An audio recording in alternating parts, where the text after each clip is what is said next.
Allora, primo venerdì del mese ritorna puntuale ed estremamente gradito questo appuntamento con Solidarietà Veneto e il direttore Paolo Stefan, che saluto. Buongiorno direttore.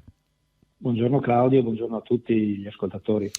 Allora, gli occhi di tutti, credo, in buona parte del mondo siano puntati sulla guerra in Ucraina e al di là dell'aspetto umanitario, dove logicamente tutti i mezzi di comunicazione, noi compresi, ne stiamo parlando, io con lei, direttore, se è d'accordo, vorrei concentrarmi più sugli aspetti finanziari, anche perché sono legati con la previdenza e riguardo le borse. Sono giorni un po' particolari anche per voi, direttore, come li state vivendo questi giorni di particolare volatilità e di incertezza?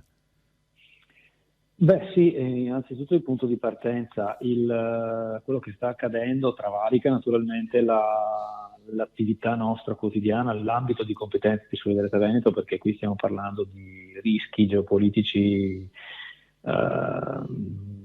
veramente significativi. Ecco, noi, come dire, non abbiamo le competenze, non siamo specialisti della politica o di aspetti di questo tipo, quindi lasciamo magari a chi è più esperto di noi commentare a questa altezza, un po' come quando così abbiamo avuto a che fare con il fenomeno Covid e non ci siamo permessi di giudicare modalità di gestione, vaccini, compagnia bella. Certo. Noi ci occupiamo di mercati finanziari, ci occupiamo di risparmio e previdenza. Ecco, riportando a questa altezza la discussione, il ragionamento, sempre con il massimo pudore, ecco, e anche rispetto per chi non vorrei che sembrasse anche appunto irrispettoso nei confronti di chi magari sta perdendo la vita in questo periodo, Sì. oppure la casa, oppure insomma è toccato in maniera più profonda da queste tematiche.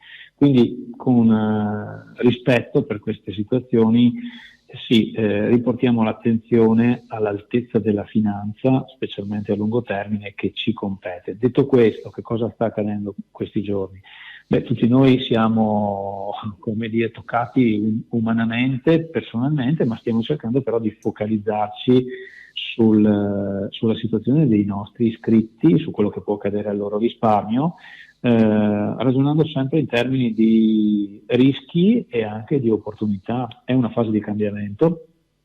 Nelle fasi di cambiamento normalmente può essere che si faccia male, che si scotti chi ragiona nel breve termine, ma per fortuna il fondo pensione è una forma di risparmio a lungo termine, di conseguenza fenomeni di questo tipo come quelli che stiamo vedendo hanno la possibilità di essere guardati un po' anche da distanza, con un pizzico di oggettività in più, ed ecco, questo è un fattore chiave.